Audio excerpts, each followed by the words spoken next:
গত বন্যাতে এই ভুট্টা জমিতে আমরা কাটছিলাম,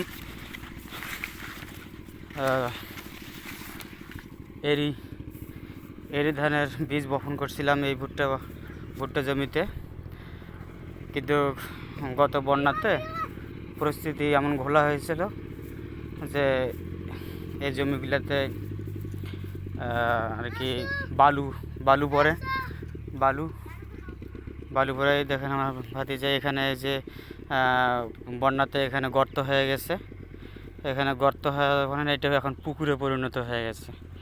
এটা পুকুরে পরিণত হয়েছে। আমার ভাতিজা যে নৌকার উপর উঠছে, দেখেন আমার ভাতিজা নৌকার উপর চলে কি খেলা খেলাচ্ছে, কি একটা অবস্থা। আমার ভাতিজা খুব দুষ্ট, হ্যাঁ খুব দুষ্টুমি করে। হ্যাঁ, আসো আসো আসো আসো আসো আসো, আমার চলে যাবো, আসো। এই যে পাশে এই জমিগুলোতে কিন্তু এরি ধানের বীজ বপন করা হয়েছিল। কিন্তু এখন যে পরিস্থিতি, মানে মাটি এখন বালু মাটি পড়ছে, এই কারণে আর এরি ধান বপন করা যায় না। এখন এটাতে এখন তামাক আবাদ করতেছে কেউ ভুট্টা। আমরা যেমন ভুট্টা আবাদ করছি, অনেকে তামাক আবাদ করছে, এটাই। আর যে জমিতে আবার আমরা এরি ধানের বপন করতে পারিনি, সেই জমিতে এবার আবার এরি ধান বপন করব। কারণ হচ্ছে ওই যে বলে না, এক তীর যদি জমে আরেক তীর ভাঙে, ঠিক সেই রকমটাই হচ্ছে আমাদের এই অবস্থা।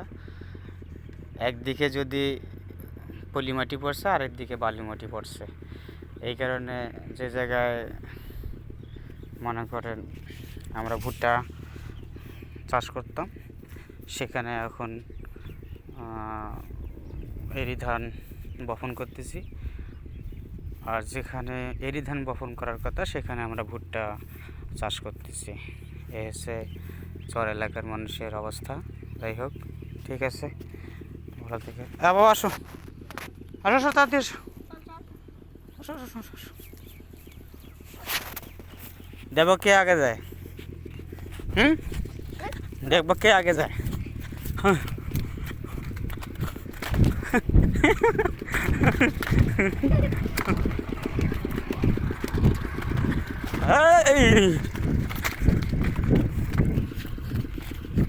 দেখবো আগে কে যায়। আমি ফার্স্ট হব আমি।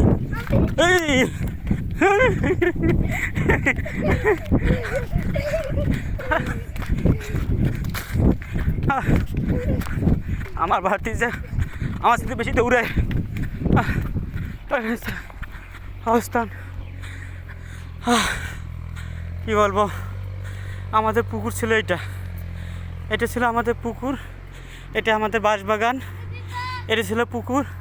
এই পুকুরটা দেখুন এখন পুড়ে যায়, মানে পুকুরটা অনেক গভীর ছিল।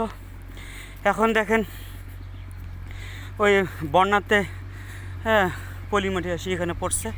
এখন আর এখানে কিছুই করা যাচ্ছে না যাচ্ছে ধান বপন করা, না যাচ্ছে ভুট্টা বপন করা।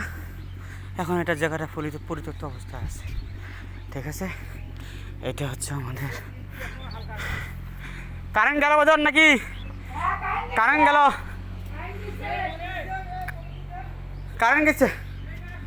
এই হচ্ছে আমাদের মর্ডার, এটা হচ্ছে আমাদের মর্ডার। হ্যাঁ, এই মর্ডার দিয়ে আমরা অনেক জায়গার জমিতে পানি সেচ দেই। এই যে আমাদের এই যে আজকে এরি ধান বপন করব। হ্যাঁ, আমরা এই যে এখানে জ্বালা নিয়ে আসছি, হ্যাঁ, এগুলো বীজ বপন করবো। এইটা আমাদের এখানে থাকার ব্যবস্থা একটু আছে, একটা খাট আছে, থাকার ব্যবস্থা আছে, কারেন্ট আছে, তারপরে হচ্ছে কী বলা হয়, ফ্যান আছে। এখানে মোটামুটি একটা থাকার অবস্থান খুবই ভালো হয়। যে আমাদের মেশিনের প্রয়োজন হলে তখন মেশিন ইউজ করি। এই হচ্ছে অবস্থান। এই হচ্ছে আমাদের খাবার, আজকের খাবার, দুপুরের খাবার, সকালের খাবার নিয়ে আসছি।